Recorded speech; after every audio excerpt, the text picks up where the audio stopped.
Welcome to Living 4D with Paul Chek.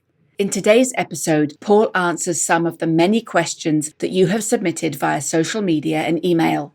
He received over 100 questions for this episode, so he tried to cover as many of the recurring topics and themes as possible.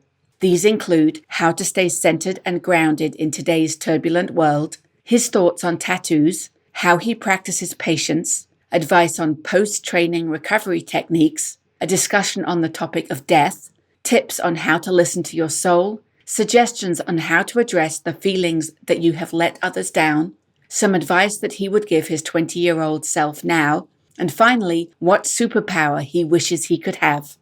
If you have a question you would like to ask Paul, stay tuned to his social media and email updates for future opportunities.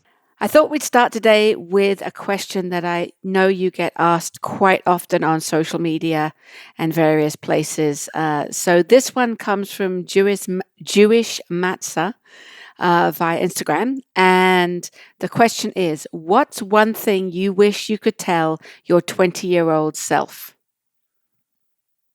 Well, if I could tell my 20-year-old self something, 20, let me think what I was doing when I was 20. I joined the Army at 22.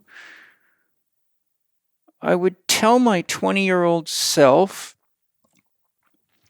spend more time with your son. Don't work so hard. I would tell my 20-year-old self, be conscious of the fact that your parents' programming around money can cause you a lot of stress, so study abundance consciousness and practice it. That was something that took me a long time to heal, and thank God I did. I would tell my 20-year-old self that it'll all work out, that you're going to end up having 2 more beautiful children. You're going to have 2 wives that love you and share life with you, and to pace yourself. And I would tell my 20-year-old self, don't sweat the small stuff. Save your energy. Stay focused on your love and your dream, and don't let the critics and the naysayers and the small minds of the world pull you down, because they love to do that. And that's probably the most important things I would tell my 20-year-old self. Okay, super. The next question is actually a conglomerate of questions from different people. They're all asking pretty much the same thing. So Brandon Bardo, Eric Alexander, Just Balance Matt, this is a composite of your questions to Paul, which are all about the same topic, such as life in it of itself is spiritual, and our mission is to stay grounded enough to fulfill our purpose on this earth and this life. So when world situations such as now, with the divide between beliefs, corruption, rights being taken away, and so on, are occurring, how does one continue to remain grounded, spiritual, and playing the middle ground to find balance while not remaining ignorant to what's going on around you? So the other questions are, what practices would you recommend for staying centered at this time? And what practices do you use to help support times of change, uncertainty, and possibility? Well, what I do, that's a multi-pronged question. So first of all, staying grounded, it can be very stressful. I find myself at times having to go out to my rock garden and put my feet on the earth. I find working in nature very grounding, very helpful. I also think it's very important to disengage from as much of the mainstream media, television, social networking as possible. I tell people all the time, use your phone as a tool. Don't let it use you as a tool. So the best thing you can do with those types of things like social media is share things that are true to the best of your ability. because anything you share that's true is likely to get censored. But you can always email people, you can call them, you can use images and art and song. Any way you can convey the truth to people. There's an old saying, I believe it came from the book called The Philosophy of Science, that says a little bit of nonsense repeated regularly for just 10 years can wipe out 100 years of truth. And that's terribly true. But if it's true, it must also be that the inverse of that is true. A little bit of truth repeated regularly for just 10 years can wipe out 100 years of nonsense. And that's where I put my heart and soul. So being the change, exemplifying what it is that you're suggesting to other people, being vital, being healthy, being open-minded, being willing to look at opposing viewpoints and find the best aspects of both viewpoints is very, very critical. You know, there's a center of gravity in any culture, society, group, or family. And generally, based on psychological research, about 90% of the US population, which is probably a good reflection of the world, has not evolved past the development of a 12-year-old psychologically, which makes these people highly susceptible to manipulation, control, and that's the people that are the low center of gravity because they haven't really learned to think for themselves. They're very happy being unconscious and caught in sheep herd mentality because it allows them to be unconscious. And, you know, really thinking for yourself is real hard work. That's why David Bohm and Carl Jung almost said in parallel, real thinking is hard work. That's why most people just rearrange their prejudices and call it thinking. So when we tell people things to help clarify or enhance their lives, such as eat organic food, move your body, things like that, if we don't wear the change, then it's just another thing that has no evidence. So to them, it's just another conspiracy theory, which is one of the most famous ways of sidestepping an encounter with reality by the unconscious people of the world. It's also a tool of manipulation by the greedy people of the world to use that.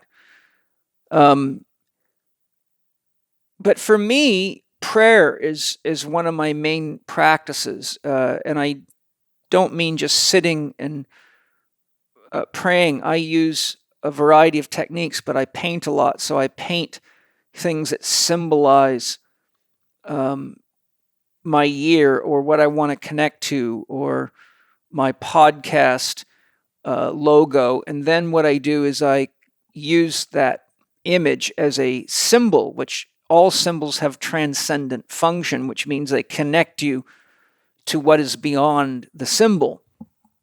So for Christians, the symbol of Christ being crucified, which often people wear around their necks, is really not meant to be looked at in and of itself. It's a symbol that gives you the opportunity to transcend the stories in the Bible and all that and have your own intimate relationship with Christ. Or it could be Buddha, or it could be any number of highly evolved beings or people that inspire you. So for me, each day, I start my day by connecting to all the beings and people, whether they're alive or not, and giving thanks for all that they've taught me and thanking them for the motivation, inspiration, and support to live and love fully in my life. And then there's other techniques I use, from Tai Chi to a variety of meditations. Painting is also a form of meditation for me. But really, each of us needs to develop a routine that grounds us in the things that are most important in life, which is why my 4 doctors system is so critical. So if you don't do things that are happy making for you, move your body, your emotions, and your mind effectively to orient yourself toward your own stated dream goals or objectives, get adequate rest, eat for your body's unique individual needs, and support sustainable farming practices with your purchases, then we're always going to be out of balance. There's no such thing as a healthy 3-doctor person. So keeping yourself stable means doctor happy, using your mind to create what you want, not what you don't want, having values around happy making, movement, diet, and rest and introspection, and then letting those values guide your choices. Your yes has no value till you learn to say no. Without values, you don't know when to say yes or no. So you become a target for anything. You're like a kitchen sink that people throw everything in, including vomit. And there's no restriction on that. And then you end up just feeling like a dirty kitchen sink and looking like one and wondering why the world's falling apart and why you're falling apart. Certain things need to be washed outside. Certain things need to be washed in solvents in a mechanic's workshop. Certain things need to be washed in the mind, etc. So my point is that you don't just throw everything in a kitchen sink because you have values that determine, whether or not you should clean engine parts in there or not, or if that should be done in a bucket in your garage. So really, it's a combination of all these factors. It's really important to look at each of those 4 doctors and be very conscious that your dominant thoughts create your reality. We are projecting our beliefs onto the screen of the world, and the screen of the world mirrors it back to us.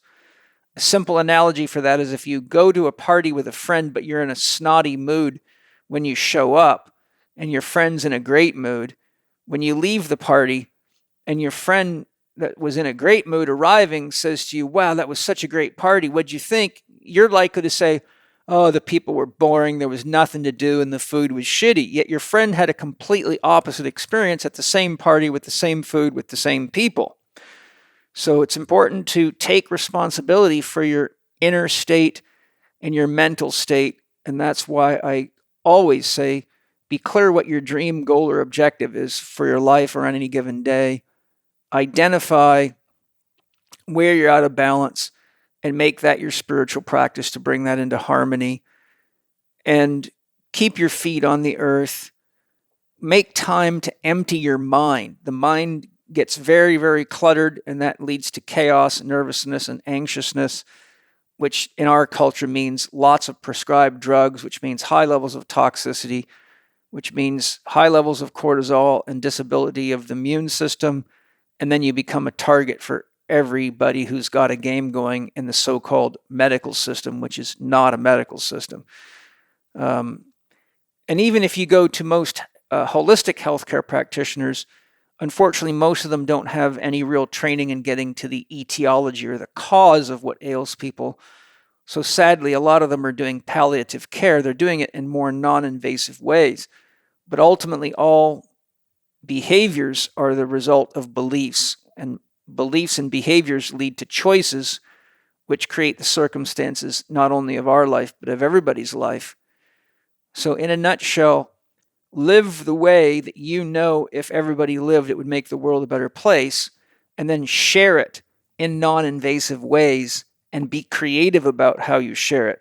Sometimes taking a direct approach isn't as effective as taking an indirect approach. So, for example, instead of telling somebody how they should eat or how they should live or who they should vote for, if you hand them a book and say, this is a great book, I learned a lot from it, let me know what you think, then you're doing what's called using third-party endorsement.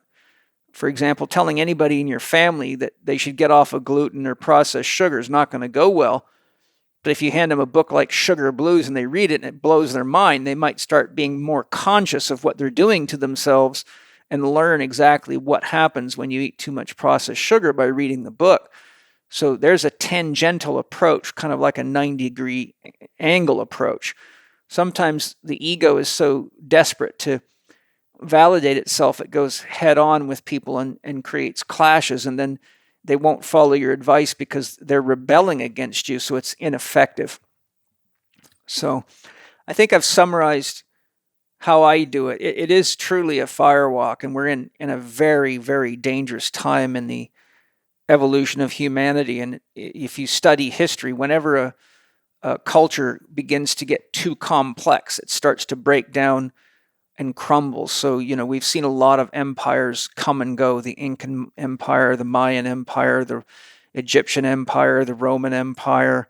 And, we're obviously very close to that form of collapse. And we've got several psychopaths with too much money for their own good taking over the planet.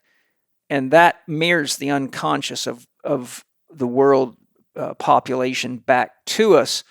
So the best thing that we can do is to educate people to the best of our ability and be a living example and contribute to healing the world in ways that feel loving and nurturing to you, which is why I say, if you love to sing, sing truth. If you love to dance, dance the truth. If you love to write, write the truth. If you love to paint or draw, then paint and draw the truth.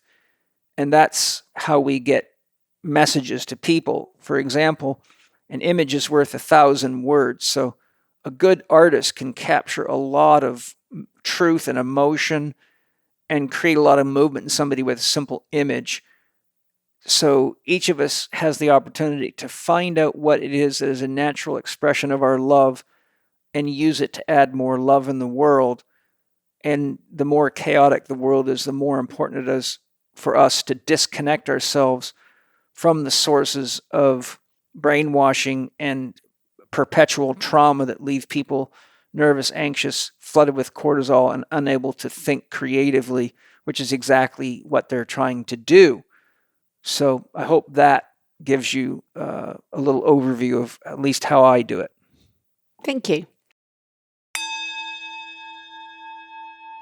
There's a saying I teach all of my students: the pain is seldom where the actual problem is. For example, I've seen many cases of rotator cuff problems that wouldn't heal even after surgery, but what most doctors and therapists overlook is that the right shoulder is under influence from the liver and the left shoulder the stomach. Once we apply the principles of detoxification, support digestion, and clear parasites, presto, shoulders start healing and working beautifully again, which is always a shock to the therapists and doctors when they find out how their past client was helped by a Chek professional. After this past year, the clients we see will demonstrate this even more than ever due to using fast and often sugary foods, coffee, alcohol, smoking, and drugs as coping mechanisms while exercising less and spending more time staring at screens. But if you learn to see people holistically, like I teach my students in Holistic Lifestyle Coaching Level 1, you begin to see the true source of our illnesses and injuries. HLC 1 teaches you many essential approaches to health and well-being, such as how to assess what key body systems are under too much stress and how to restore balance, the importance of identifying a realistic dream goal or objective that inspires each individual to stick to their healing program and make the short and long-term changes that are necessary, my universally applicable 1, 2, 3, 4 formula for assessing and correcting challenges, how to breathe optimally to enhance energy levels and mental clarity, how to use gentle movements to work in and enhance life force energy and support optimal immune function, how the function and health of the soil that food is grown in influences all systems of the body, including our mental emotional stability, and much more. HLC 1 is just a small part of what we teach our Chek Academy students, our education system for elite trainers and health professionals. Gavin Jennings and I designed the Academy to take you from wherever you are right now, even if you have no fitness or health education, to being one of the best holistic health and performance professionals on this planet.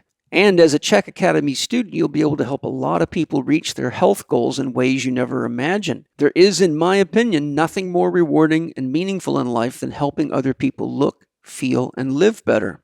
We are now accepting applications into the Chek Academy, so whether you're wanting to change your career or add a truly effective new dimension to your current skill set, now is the time to apply.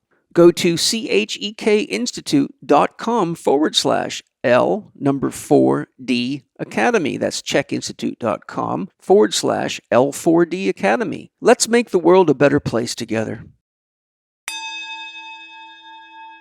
Okay, the next question is one that I have not heard you talk about before. So I thought I'd throw this one in there. This comes from A.G. Middleditch. And the question is, I would love to hear thoughts and any research you've done on tattoos, the implications for the mind, body, and soul for having ink done, whether it can, like affirmations and goals, be used to help manifest, or vice versa. Can they actually have detrimental effects on someone's personal development? Yes, I actually have looked into that. I have had clients over the years that were poisoned by the ink, got very sick after having tattoos, and had to have them removed because my research into their situation and things like blood testing and other things made it obvious what was going on. The other thing is to remember that images are also archetypal. They're all connected to archetypes. If you paint an image on your body, then you are linked into the archetype and the consciousness that goes with the image. A lot of people have things put on their bodies that are really not expressions of love, harmony, wisdom, or beauty. And you can wake up 10 years later and look at your body and go, what in the hell was I thinking when I did that to myself? And many don't want to go through the often uncomfortable and long process of having a tattoo removed. It's very, very important to remember that not only are you entangled with the image and all the psychic energy attached to it, but you're projecting it out into the world. So I don't have anything against tattoos. I mean, you can poison yourself with coffee, sugar, recreational drugs, medical drugs. I think it's just important to realize that when you put an image on your body, it's like an antenna and it keeps you attached to that frequency. If somebody tattooed a skull and crossbones to your the lens of your eye, then everywhere you went, everything would be skull and crossbones. And probably after a while, you would find it quite stressful and wish that you could see the world without a symbol of death in front of you all the time. But as I said, most people do this when they're young and they're not really very conscious and they haven't developed enough depth of wisdom to realize what they're doing to themselves. So I think it's a personal choice, but I think you need to be conscious of the fact that the ink used to tattoo people is classically very toxic. It can poison you, and the images are always not only sending messages to everybody, and the other thing is that the images you use on your body can send messages to people, resulting in them making judgments as to whether or not you're a safe person or somebody to do business with, or even to potentially have a relationship with, because a lot of the people tattoo themselves with images that, like I said, are very dark and negative. So once you do that, you're not only tapped into the psyche of the image, but you're also sending a message to everybody around you that may actually limit your capacity for freedom and growth and opportunity. So I think it's each person's choice, but I would say from all the tattoos I've seen and people who have them from head to toe, look to see what it is you're trying to medicate or prove with your tattoo and see if you can find a more healthy way of doing that than putting symbols on your body that says, I'm a broken child that's pissed off at the world and stay away from me. And unfortunately, a lot of the tattoos have that sort of orientation to them. So that's my thoughts on that. Okay. Personal question from Adam Brose. Hi, Paul. After 60 years of this glorious existence, how do you practice patience? I'm still working on that. Believe me, I'm still working on that. I've got a 5-year-old and a 2-year-old, and they're my patience testers. And I've got a mother that can really test me to the limits, and so she keeps me in the exercise. And I'm still working on healing my relationship with my first son, so that keeps me in the practice. You know, I think one of the mottos I try to live by is don't sweat the small stuff. Most of the things we get wound up about, we don't even remember a week later unless we really dig inside of our minds to think about it. And I also try to be aware that oftentimes the people that are irritating me or irritating us are actually venting some kind of other stress but aren't aware of it. They're projecting their own pain out onto other people as a means of trying to deflate the level of pressure inside of themselves.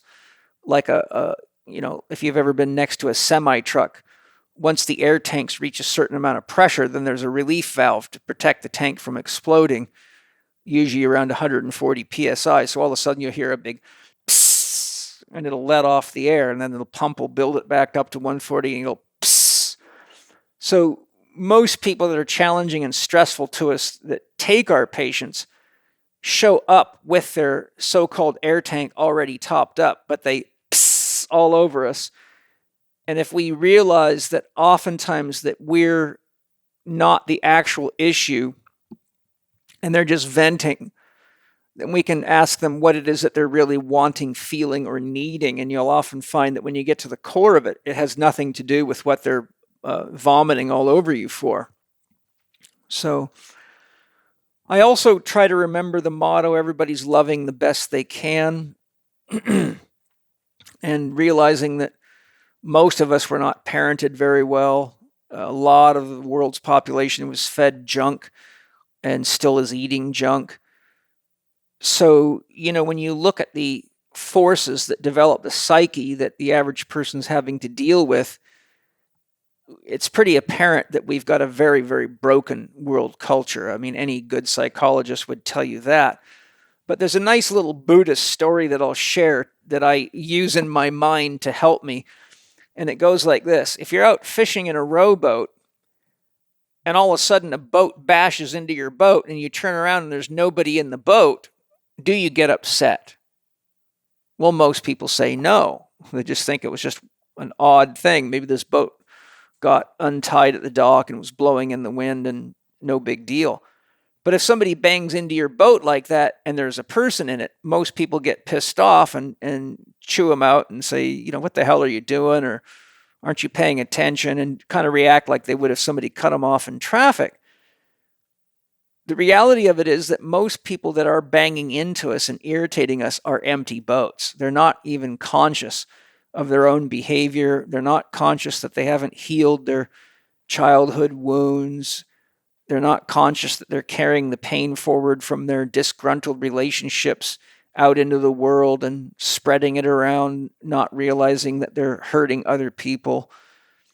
So another tip is look carefully to see if the boat has anybody in it or if it's empty. If it has somebody in it, again, find out what their true wants, feelings, and needs are and make a specific request, such as, I feel much more capable of listening to you and engaging you in conversation if you say things in ways that allow my heart to hear your message.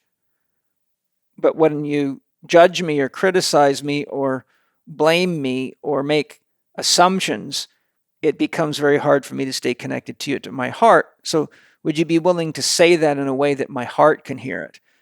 And if they can't, then you know that they're just a broken person and they're not really interested in a healthy relationship. They're just interested in passing their own pain into anybody else that they can bite. So those are just a few of the key things that I use.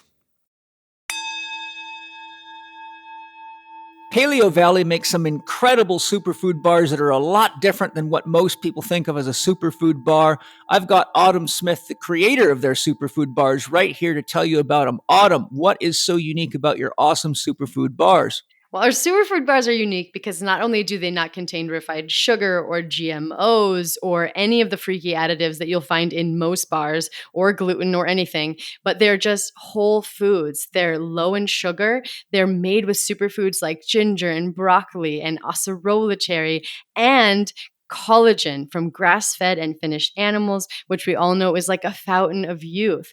And so the best part about them, though, is probably the flavor. They come in chocolate and apple cinnamon, and we have so many more delicious flavors to come. And they're easy to put in your bag to feed for you with your kids. And I hope you love them all as much as I do. All you have to do to get access is go to paleovalley.com, and you can use the code CHEK15. That's lowercase CHEK 15, and you can get 15% off. And I hope you love them. That's awesome. And just so you know, that's PALEO Valley.com. And I know you're going to love Autumn's superfood bars. Let's move to something a little more physical. You know, we have a lot of people interested in your training, exercise, tips, advice, and so on. This question is from Llama Snacker. I love everyone's Instagram IDs. So my question is around best practice for training recovery protocols. I've recently started daily cold plunges, and I have to say right here, I have a lovely image of a llama lying in a cold plunge tub. But anyway, so usually in the morning and sometimes after exercising or jujitsu. Again, I have a lovely image of a llama doing jujitsu. I was wondering if you had any thought on the potential blunting of the hormone response if plunging too soon after workouts, and also any other advice you have for post-workout routines and or soft tissue injuries would be helpful. I don't think personally I have a cold plunge. I've been using cold water therapies since way before anybody was talking about them.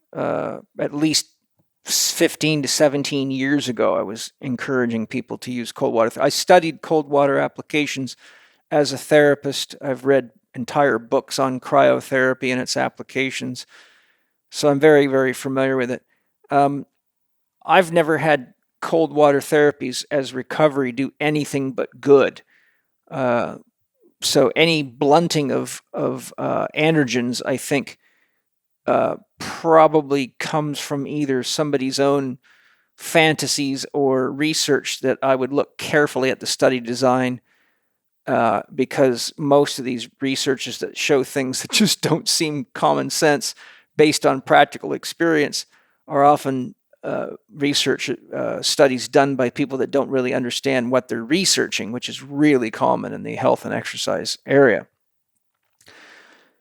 When it comes to recovery, one of the most important things that I teach is to get food into your body, and I mean real food, not packaged crap, sports bars and cheap protein powders and all this poison people call recovery food, but things like some chicken and some vegetables or whatever you would normally eat as fast as possible, because when you're exercising hard, your muscle cells are hungry for nutrition and for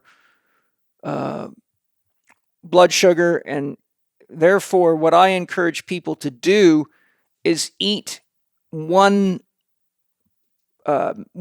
step up above your normal carbohydrate. So for example, if you are a mixed type and your normal diet is 50% plants and 50% flesh foods, I would step it up to about 70% or eat 50% plants, a piece of fruit, and the normal flesh foods. Because if you get your insulin up a little bit after a workout, the insulin will actually help pack the nutrition right into the working cells while they're hot. And the longer you wait to do that, the less effective it is and the more likely you are to just wear that as fat. So I tell my athletes, you need to be putting that nutrition into your body before your sweat dries. So I have them carry food right to the gym and add one serving of whatever you can handle that's healthy. So I remember when I used to coach Mike Salemi for 2.5 years, he would bring things like cheesecake or healthy ice cream or something to train with him, and it helped inspire him and motivate him to train real hard so that he could really know he'd earned his dessert. So he would eat some food and then hop it up with a little healthy sweet stuff in order to stimulate increase in insulin, and then take the glycogen from the bloodstream and put it into the muscle as quickly as possible. The other thing is, remember the principle of active and passive rest. Active rest is doing your chosen sport or conditioning activity at a significantly reduced intensity. So, for example, a runner would need to run for active rest at a pace 30% slower than their most recent 10K time when broken down into pace per mile. So, for example, if you were running a 10K race at 6 minutes a mile, you would increase the pace to 30% slower than that. So you would basically be doing, I'm guessing, around 8-minute miles, which is kind of jogging, so that you're not stressing the body too hard. You're pumping and you're getting the health benefits and the energizing benefits of it. Passive rest means doing any activity that uses muscle groups and movement patterns that do not directly compete with your primary activity. So, for example, when I trained the Army boxing team, I found that they were having a lot of hand, wrist, elbow, and shoulder injuries from too much sparring, too much fighting, and too much heavy bag time. So to circumvent that, I took time out of their workouts, usually at least once a week, and we went to the swimming pool and did neck-deep shadow boxing. And so they could get a very hard workout, but they were getting the support of the hydrotherapy and the stimulation of the proprioceptive system, which produces inhibition of the pain systems in the brain and nervous system. And it also aids the heart and circulatory return, tends to lower the heart rate about 10 beats relative to effort. So, for example, whatever their heart rate would be doing shadow boxing for 3 minutes on land, it would be about 10% less doing it in water because of the venous return. Water also decompresses the joint. So there's many, many things you can do, but really the point is in passive rest, you want to make sure that the activity doesn't detract from your anabolic rebound or your capacity to recover too much, or you'll end up being a fit, sick person and somebody who starts having to cheat to get better performance gains. I use Charlie Francis's rule. Charlie Francis was Ben Johnson's strength coach and sprinting coach. I think he was a sprinting coach as well, but I know for sure he was a strength coach. And his rule is, if you can't improve by at least 1% on your last visit to the gym with the same exercises, you don't belong in a gym. You should go home and rest or do some kind of self-care work. And I think there's a lot of wisdom to that. But because people are so addicted to exercise and have read too many magazines and don't pay attention to what their body's doing, they usually work themselves hard enough to meet the pain teacher, and eventually the pain teacher teaches them how to train. But unfortunately, a lot of them end up being in their midlife before they figure that out, and by then they've pretty much stomped their athletic career into the ground due to just lack of depth and understanding and poor coaching, and also just being in a culture that's so sick and lost they don't really have many teachers to turn to. Massage therapy is extremely powerful. Back in my late 30s and 40s when I was training hard, it wasn't unusual for me to get 2 massages a week, and it helped me tremendously to handle the heavy weightlifting, double workouts. I was often doing morning and evening workouts, usually 2 to 3 days a week. But it was a good massage therapist is worth their weight in gold. Acupuncture can be very, very helpful for a number of things, from balancing your energy to general recovery to looking for organs and glands and systems that are out of balance and helping to rectify that. So there's many great benefits to acupuncture. There's really quite an arsenal of recovery therapies that I use and approaches, but it depends on what the individual needs and what their psychological profile is. Tai Chi and Qigong and the work-in exercises in my book are very helpful because by definition, any work-in exercise is an exercise that delivers more energy per unit of time than it costs to do. So they always leave you with a surplus of life force energy, which greatly enhances recoverability. So there's that. I think without just going on a long expose of all the different approaches that can be used, I think those are some of the key things, but probably the one that's the most powerful and most commonly overlooked is sleeping well.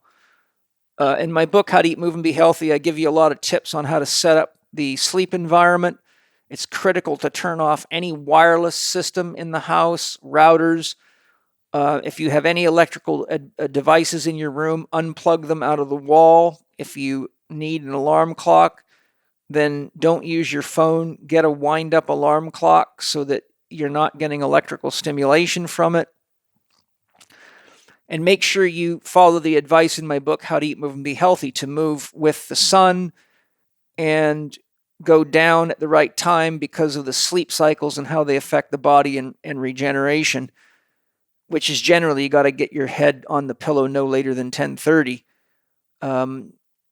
Otherwise, you start cutting in. The first 4 hours of sleep are generally devoted to repairing the physical body. The second 4 hours of sleep, if you get 8 hours of sleep, are psychogenic repair, which is brain and nervous system.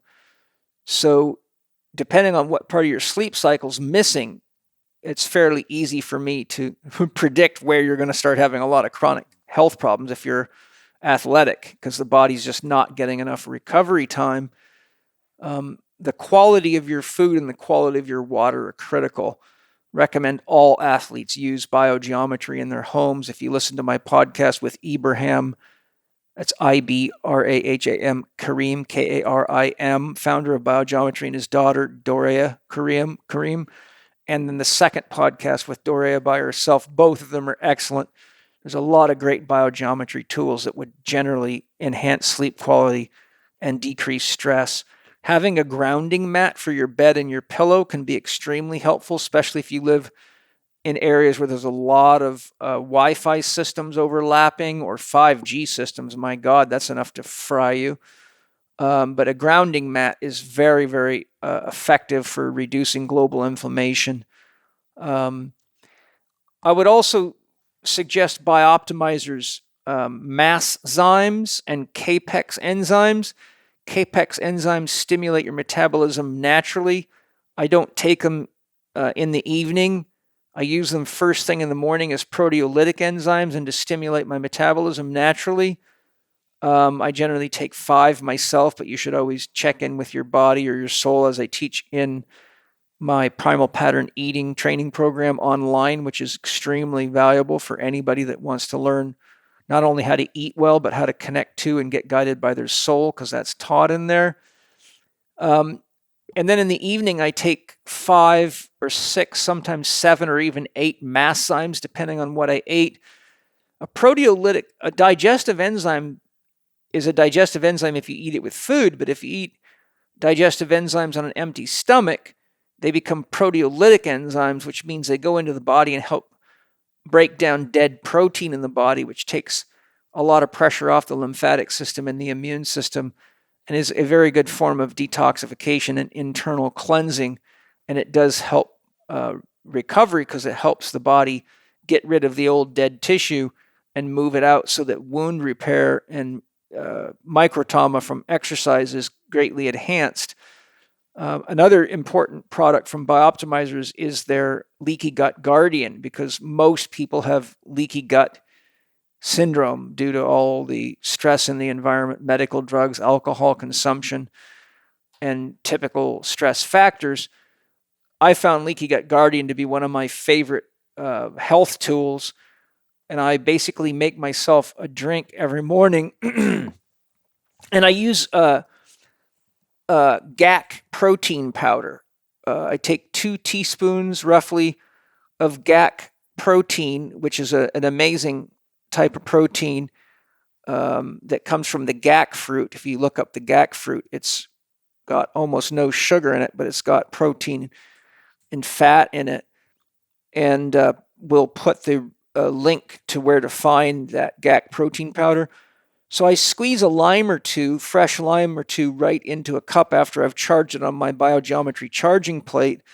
Then I throw my Leaky Gut Guardian there. Then I throw a scoop of collagen, fish collagen, like shark cartilage and stuff like that, since I'm 60 and I've got a lot of old injuries that I have to take care of. But we always want to have things like bone broths and collagen or kosher jello gelatin in our food to give our body the molecules it needs to replace cartilaginous surface, ligaments, tendons, and things like that effectively. And then I mix the GAC protein, the Leaky Gut Guardian, the collagen into sort of a thick paste, add water, and stir it up so it's kind of like a thin, enzymatically rich milkshake, because the lime juice is just jacked with enzymes. And so I start my day with a good protein source that's very healthy, with enzymes, with Leaky Gut Guardian, and a source of clean cartilage. And I think that's very, very helpful for recovery and general overall health and bringing in things that you need. Also, Paleo Valley has a very good organ supplement. It's freeze-dried organs. Most people don't eat enough organ meats or gland meats, which is a real big mistake. All carnivorous animals in the wild eat their prey from the inside out, because the organ meats is where the real nutrition is at. And research using radio markers has shown, for example, if you eat the kidneys of an animal, they've tracked those molecules right through the body and they go right to your kidneys. If you eat adrenal glands, it'll go to your adrenal glands. If you eat brain tissue, it'll go to your brain. So the body's very efficient, and it recognizes which types of molecules correlate to which tissues in the body that are roughly the same or identical, and it sends those molecules into those areas. So supplementing with glandulars, like the high quality, very high quality ones that Paleo Valley offers, is a great idea. So those are some of the things that I do on a regular basis. I also use sauna regularly. I used to have an infrared, but when we moved, we had a beautiful big Finnish-style sauna in our house with rocks. And I pour the hot water on the rocks and get the benefits of the steam. I put essential oils like eucalyptus to help clear the lungs and detox the body, or calm the body, or anything that I want. Calm the mind. You can use any essential oil you want. Just put it in the water and put it on the rocks, and presto, you're in business. And from there, I go out of the out of the sauna, either into the cold plunge, sometimes in the swimming pool. In the winter, we don't heat our pool, and the pool gets down to, last winter, it got down to 44 degrees for quite some time.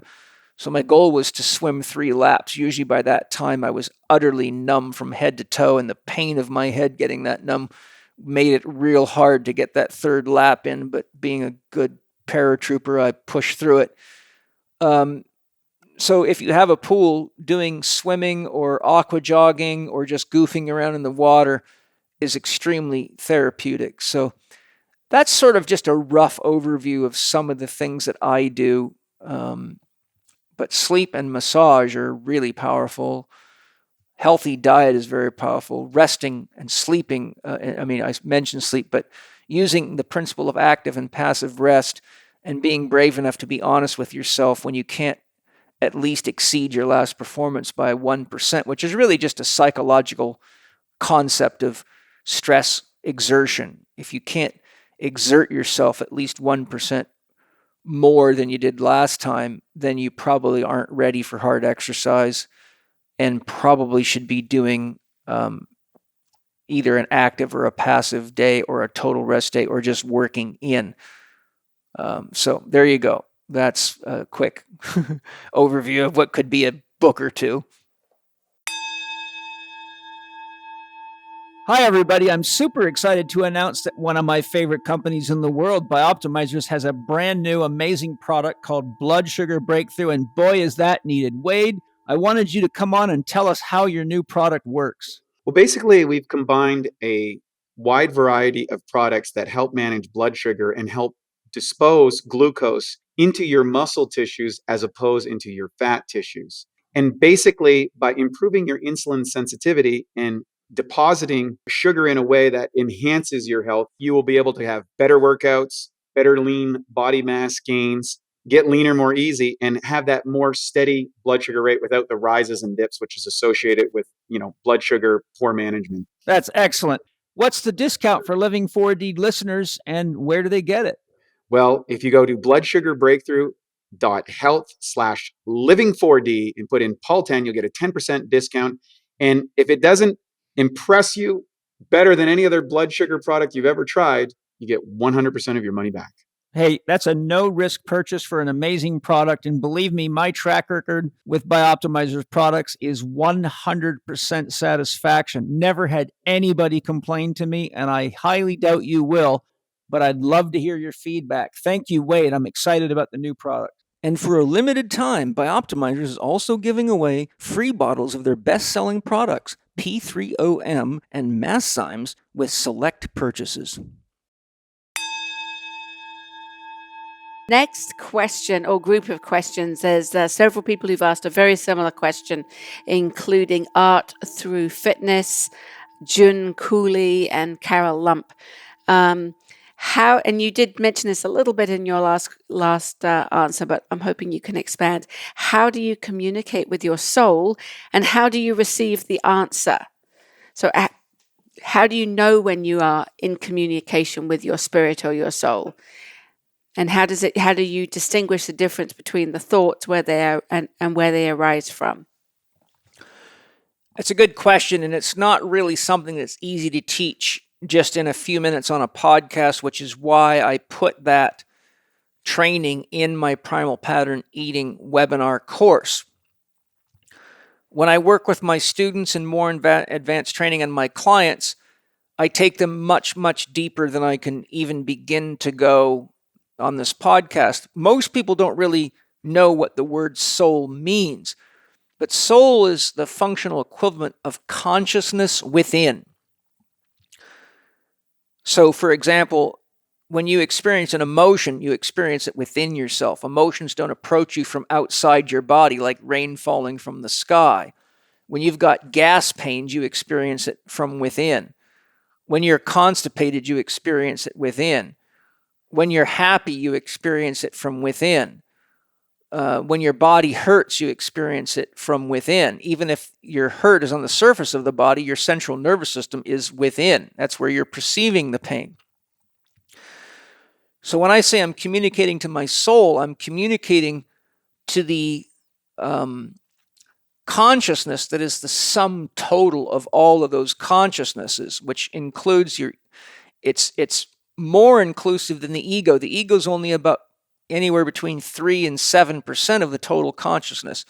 But below your ego, you have the subconscious, which is the wisdom of your cells, and then your unconscious, which is everything relegated to the part of you that you it called consciousness that you can't manage or are afraid to manage or are too insecure to deal with, such as people's dark thoughts or socially unacceptable urges and desires or fears that you're not ready to address. Those are relegated to the unconscious, and that's what a shadow is, the collection of all those sort of skeletons stuck in the closet.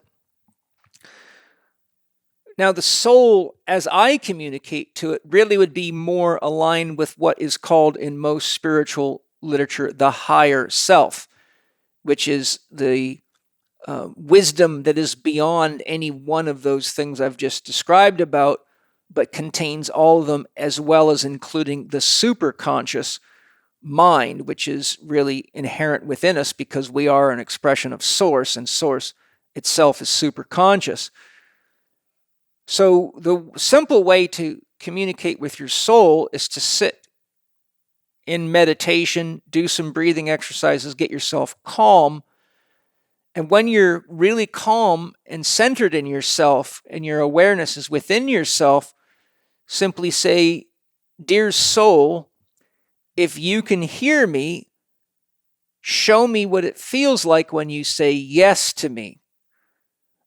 And then typically what the most common reaction is people feel an uprising of energy, almost like a geyser of water shooting up their spine and out the top of their head. Then if you say, "Dear soul, show me what it feels like when you say no to me," most people describe a falling of energy or a sense that they get just like when someone's lying to them and they know it. It's sort of a crooked, disabling feeling. Many of my students, after teaching them how to connect with their soul, have come to me often with tears in their eyes going, "Oh my God, Paul, I've been having these feelings of this form of energy communication my whole life, but had no idea it was my soul trying to get my attention." And I said, "Well, now you know." Now, how do you know that it's not just something you're making up? Well, I've never met a person yet that can take and make a whole pile of energy surge from everywhere in their body basically at once and shoot it out the top of their head. And the other thing is, if you're really communicating with your soul, your life improves dramatically and you realize that your ego is a very dangerous seeing eye dog. So you know you're communicating with your soul because your soul is brutally honest with you. And the next thing you're going to do is you're going to confront the soul, because the soul will tell you to stop eating things that you're addicted to or that are poisoning you. And it'll, if you ask it, of course, it'll tell you to not engage relationships that are painful or traumatic and any number of things. But then the ego gets very threatened because it's highly conditioned and wants to always have this illusion of control. The soul will also inspire you to do things that often seem outside the ego's sense of its own ability. So your soul might encourage you to train harder on a given day, or to rest more on a given day, or for someone like me that paints, my soul might guide me to an image as a concept and say, "Paint something like that," and I'll look at this very complex image and go, "Oh my God, that's an Alex Gray painting. That would take me 10 years to paint. I'm not nearly that good." And my soul, now I can talk to my soul because I've been doing this for a very long time, and it's a long story, but there's a whole series of progressions you can go through, which is why it takes me often a few years to coach people to their capacity so they really do know how to use their soul. But then my soul will say to me, "Well, why don't you just have fun with it? Why be so stressed about it? Why not just play and enjoy yourself and do your version of that painting?" And so the soul can really stretch your boundaries, both in awareness of what you're capable of and recognizing when you're bullshitting yourself. One of the things that happens is the ego begins to impersonate the soul. So if you don't pay very close attention to where the energy is coming from when your soul's talking and exactly how it feels, you can end up being in a situation like one student said to me, "Paul, well, my soul has told me I can eat all the Oreo cookies I want, and last night I ate a whole bag, and I've been doing that for several nights, but now I'm getting pimples and I feel like shit. So why would my soul tell me to do that?" I say, your soul would never tell you to do something that was deliberately damaging or unhealthy. And then I had to teach that guy how to recognize the ego's impersonation of the soul versus the soul's authentic voice. So it does take time, and the soul is much more radical and free and wise and open-minded than the ego often can handle encountering. So in a nutshell, that's really all I can teach in a simple format like this. But start there. I would highly recommend, if you're genuinely interested, you study my holistic lifestyle coach, my primal pattern eating online program through the Chek Institute, because I not only show you how to do soul connection and get direction from your soul, but I show you how to do other things like find directions if you're lost, or find a book in a bookstore or a library.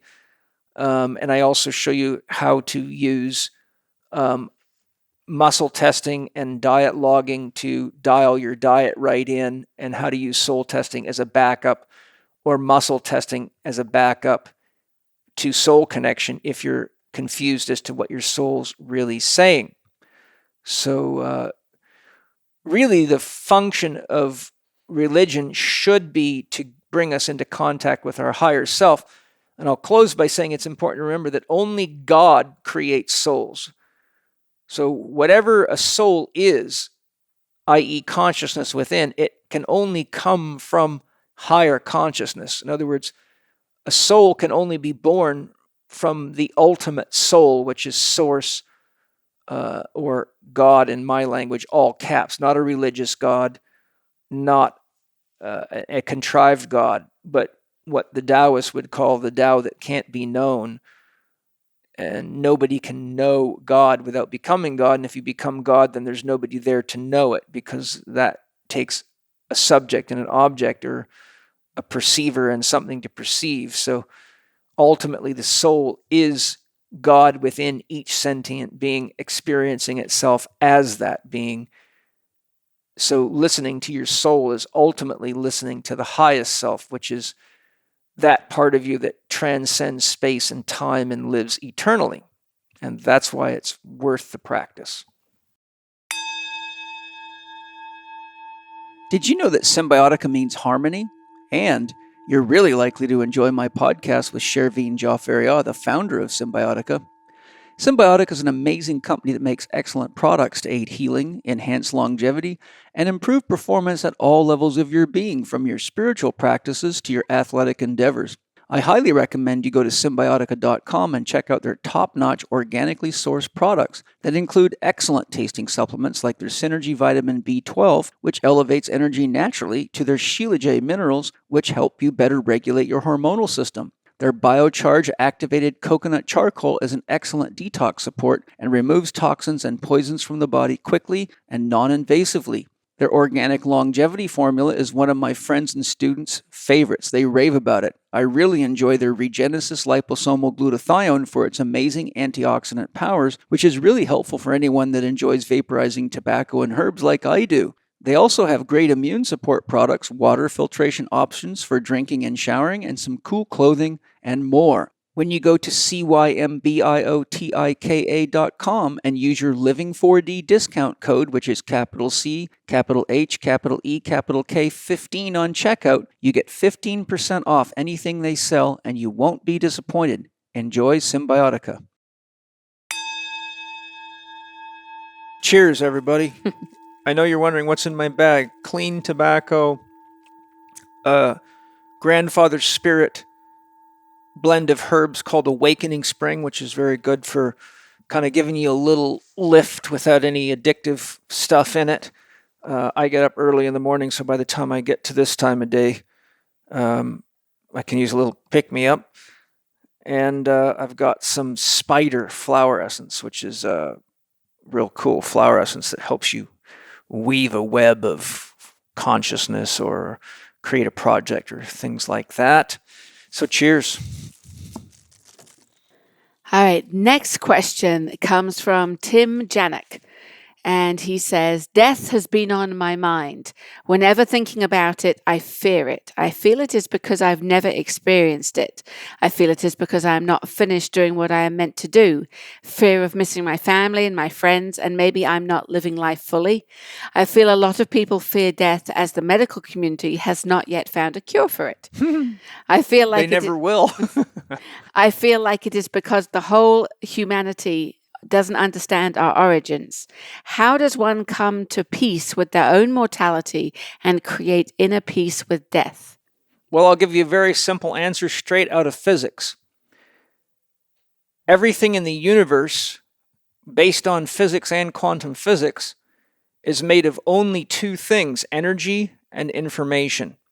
Stephen Hawking showed that even a black hole cannot destroy information, and that the information is contained in the event horizon. Nassim Haramein also showed the same thing. So you have to ask yourself, what does physics say about the ability to destroy energy? It says it's impossible. So ultimately, energy cannot be destroyed, only transformed. So death is not the end. Death is a transformative process. And the soul lives on. You know, without a long expose of what goes on, to the best of my knowledge, I have I've been on the other side. I've skirted I've been into complete situations where I was so utterly gone, I found myself wondering seriously how I would ever get back, but somehow Spirit wanted me back here maybe to answer your question. But and I've also been unconscious for multiple days at a time from motocross racing accidents and things like that, where I've gotten a little chance to be aware that there's more to it than we think. But really, energy and information cannot be destroyed. So whatever we are transitions into another dimension. If you look at the electromagnetic spectrum, for example, it shows that the visible material universe is only about 4% of what is out there. The rest of it we don't even pick up. And I'll show you a simple way to prove that to yourself. If you just go on Google, for example, and search images from Hubble telescope or images of Andromeda galaxy from Hubble telescope or Standard telescope, then search the same thing, images of Andromeda galaxy with microwave telescope, with radio wave telescope, etc. There's now telescopes in different frequencies. Or you can just search images of same area of space taken with different telescopes. And I've seen composite images that show you like 5 different types of telescope. And in the same region, a standard telescope, which is a giant reflective mirror, shows you the various stars, planets, and moons that are there. Then you look at it with a radio telescope, and all of a sudden there's all sorts of other planets and stars there. Then you look at a microwave or an X-ray telescope, and every one of them shows things that the other ones don't show. So there you see that depending on the frequency range or octave that you're looking into, you see all sorts of other things that aren't picked up by our sensory perception, which is linked to your physical body. Now, if you look into the astral realm, that's the realm just beyond this realm. Another way I explain this to people is if you blow a dog whistle in a room full of people, nobody will hear it because it's out of the frequency range of the human ear. But any dog in the area will hear it and usually respond immediately to it. So death is an octave beyond the physical dimension. And what happens is we transition into that dimension. And if you look at the research of Ian Stevenson, who's done research into people that claim to have remembered past lives, he's got over 2,500 documented cases where people described who they were, where they lived, what they did in their past lives, and then they researched it, and lo and behold, not only do they find pictures and evidence of these people, sometimes they even find people that knew that person in their past life. One particular case I remember, a boy was fixated on fighter planes and kept telling his mother he used to be a fighter pilot. I believe it was in World War II. He told his parents exactly the type of plane. When he saw models of it, he wanted that type of plane. He told them the tail number on his plane.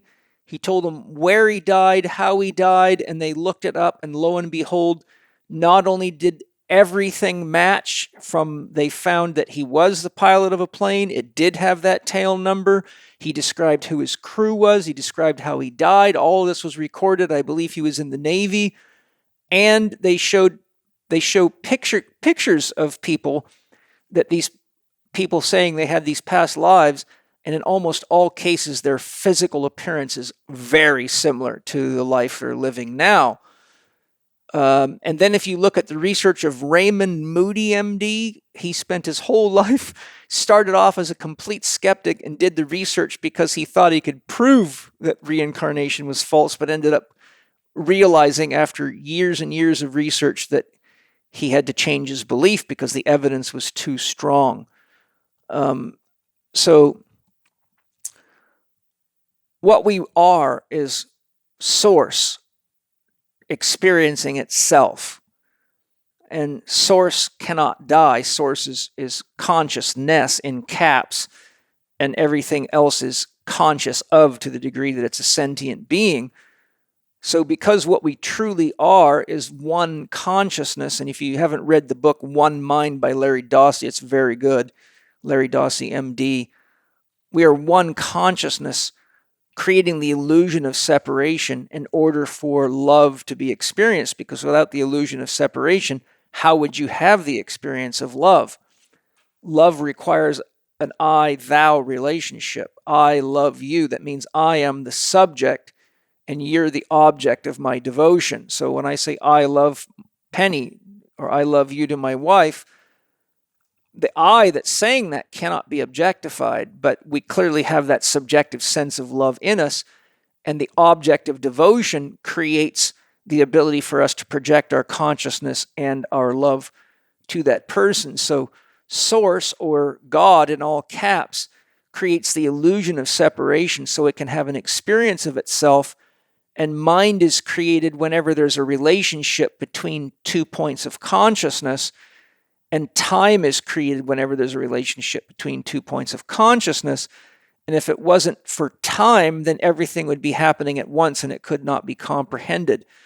So space and time are expressions of each other, and the illusion of separation in space-time is what allows source to experience itself.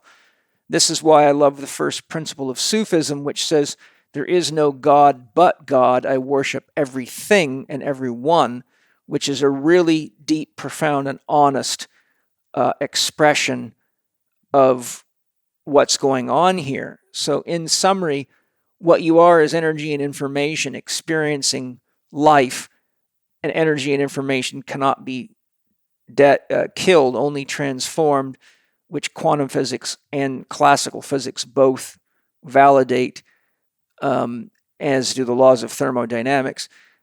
And also Stephen Hawking's research into black holes validates, and so does many other scientists such as John Wheeler and Nassim Haramein and a whole bunch of them. So that's my answer for you. Wonderful.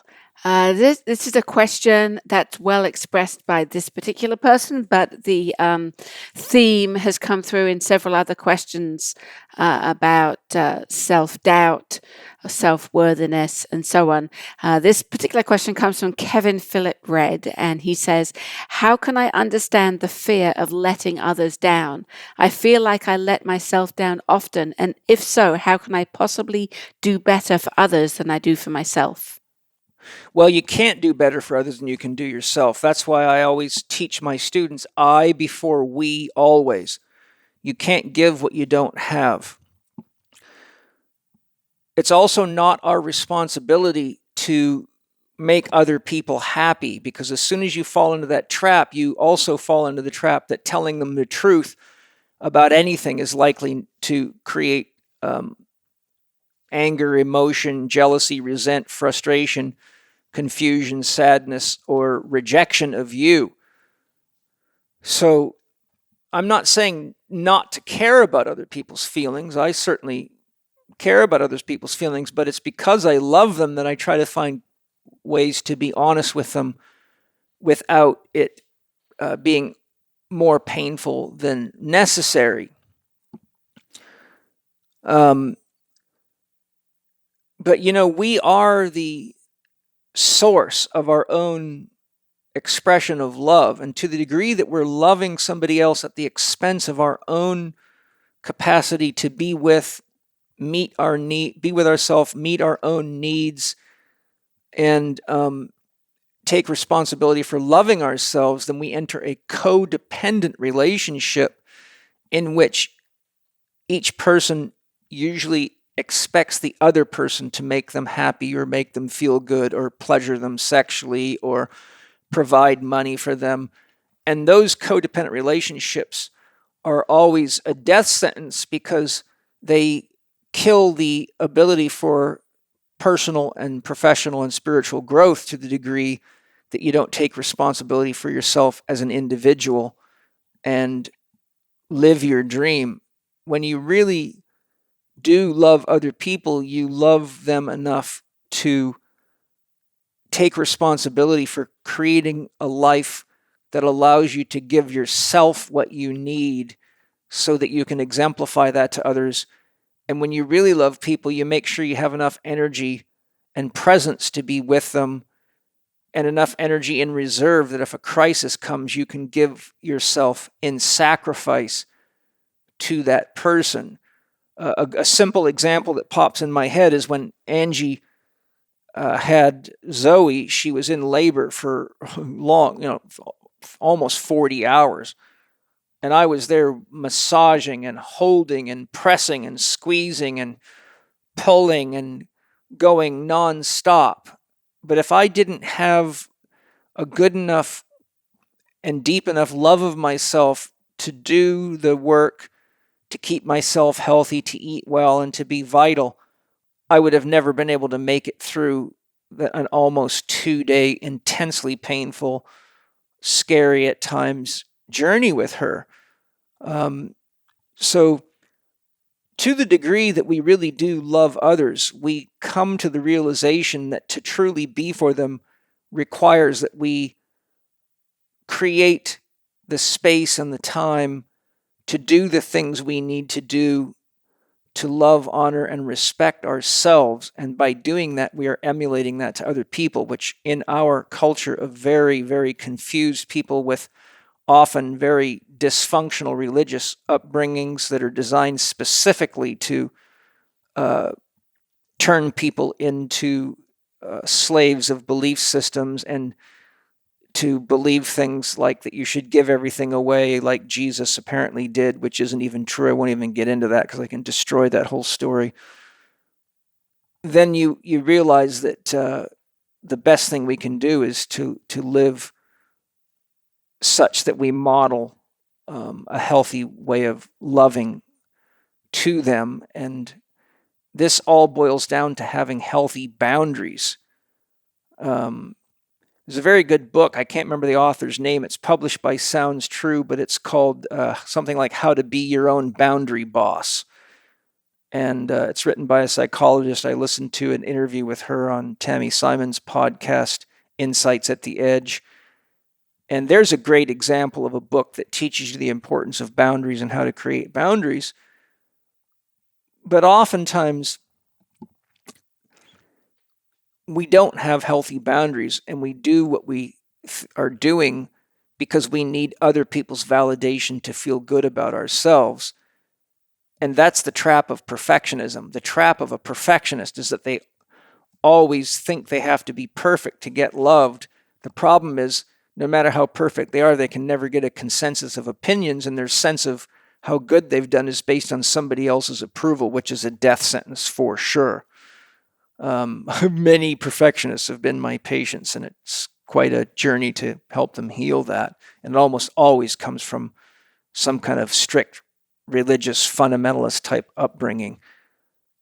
So did I answer all the components of that question? I think I did. Mm-hmm. Yeah, so that's my answer on that. Hi, everybody. Do you guys want to know one of my secret weapons that helps me avoid being sick or feeling run down? It's Organifi Immunity.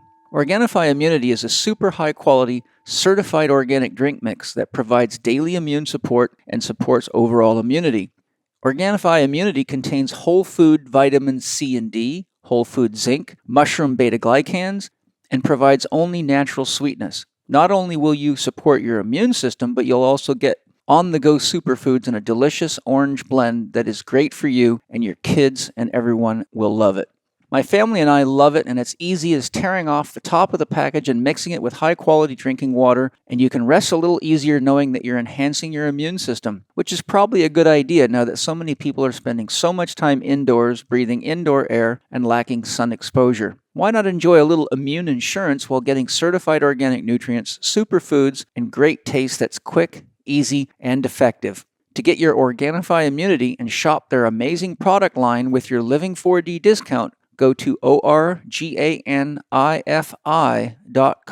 and save 20% on any and all of their products using the code capital C, capital H, capital E, capital K 20. That's Chek 20 during checkout.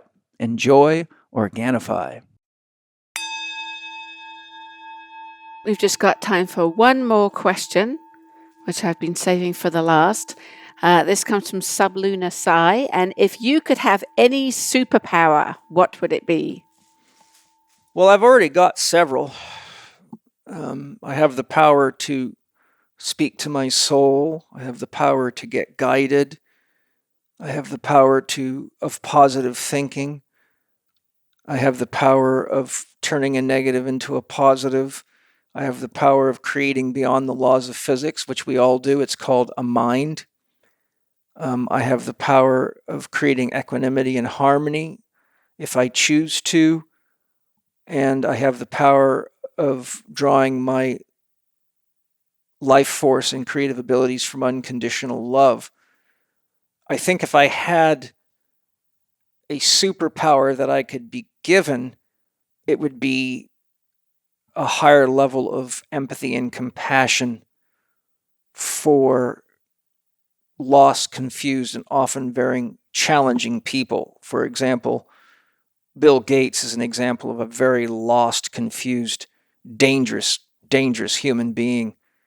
And sometimes I find myself really frustrated and disgruntled with him and people like Rockefeller and several others that are orchestrating the destruction of our planet and many related issues, including what's going on in the world right now with all this forced vaccination and silly, dangerous stuff and censorship.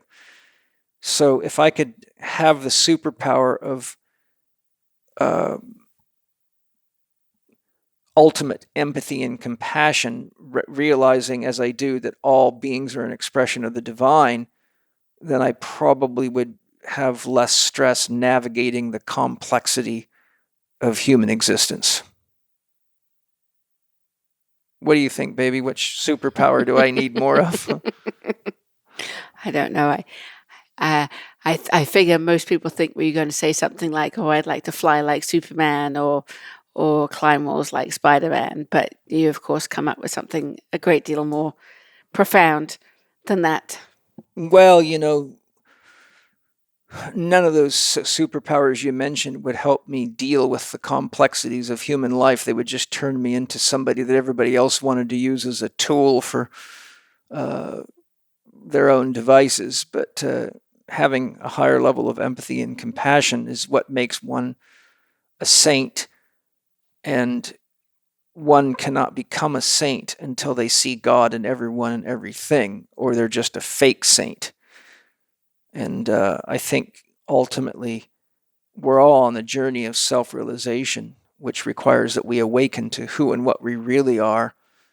And it's hard to awaken if you let people trigger you, because it pulls you down into lower levels of consciousness and more of a knee-jerk reactive, reflex behaviors instead of, it's what Zig Ziglar calls ready, fire, aim behavior versus being centered enough to respond to a situation in ways that are ultimately the best for everybody involved. And empathy and compassion is really the hallmark of nonviolent communication, which I believe is something that we would have all been far better off to be educated into from childhood, and the world would be a very different place if we just had more empathy and compassion for each other. So if there's one person that has exemplified that to me, it's the Dalai Lama. So when you consider he was, something like 1 million of his people were murdered by the Chinese military, for the same kind of reasons that we're getting tortured and murdered by people with very strange ideas. And he still is able to talk about that and not show any signs of anger or resent, but he has healed himself. So I think the world needs a lot of healing, and healing's pretty much impossible if you don't have empathy for yourself and compassion for yourself and others and the world itself. So that would be the superpower that I would like to take on. So if any of you knows where I can acquire that superpower other than the spiritual practices that I do, please email me at penny@paulchek and tell me where to get more empathy and compassion as a superpower. All right. Well, thank you, Paul, for your time to answer questions today. We had over 108 questions submitted for today's podcast. And of course, we couldn't get through all 108 of them, but I think we managed to combine some of them together so that we at least answered questions for a couple of dozen people. Yes, and I'm happy to do more of these. I'm just, I try to juggle it with solo podcasts and finding the best, most interesting guests I can. And I just did a podcast today with Ian Morris, who's a music therapist, and it was mind-bogglingly good. So I think that one comes out right after this one. You'll definitely want to listen to that. This guy is deep and for real, and we had an amazing discussion, which included the events of what's going on in the world and concepts for healing. And his music is very powerful and very healing and very beautiful. And you'll get to hear samples of it right in the podcast, so that'll be fantastic. And I've got lots of other interesting people on the way, and lots of ideas for solo podcasts. And if you have things that you guys would like me to do podcasts on or solo podcasts on, feel free to submit those. Where's the best place to submit? You can submit them anywhere through Paul's social media accounts, to the Chek Institute, by email. Doesn't really matter. We'll find them. Okay. And I will share more. And if you haven't listened to The People That Changed My Life, that's a podcast that's like an expose of about 60 amazing people and great thinkers, scientists, spiritual teachers, and people that really did change my life. And I think a lot of you would get an amazing amount of benefit by studying the resources that I offer on the people that I talk about, because they've certainly changed my life. So, and Penny, you're one of them. So thank you, baby. You are welcome. Love you. Thank you, guys. Thanks for joining us today. Thank you to our sponsors for your amazing contribution to the world, your sustainable practices and companies, the extremely high quality of your products. Thank you to all of you for sharing the podcast and sharing the love and helping educate the public and teaching critical thinking and encouraging freedom. And thank you for all the purchases you make with the podcast sponsors. We do our best to give you the best discounts we can, and a little commission on your purchase goes to the podcast to help pay for the production of the podcast and to give me a little support so I can take the time away from writing and coaching and doing other things that I have to do to produce the podcast. So thank you for all your time, energy, willingness to learn, live, love, and grow with me. I look forward to sharing more with you soon. Bye-bye. Thank you for listening to this Q&A edition of Living 4D with Paul Chek. Follow Paul on Instagram at paul.chek, on Twitter at paulchek, or on his YouTube podcast channel, youtube.com/living4D with Paul Chek.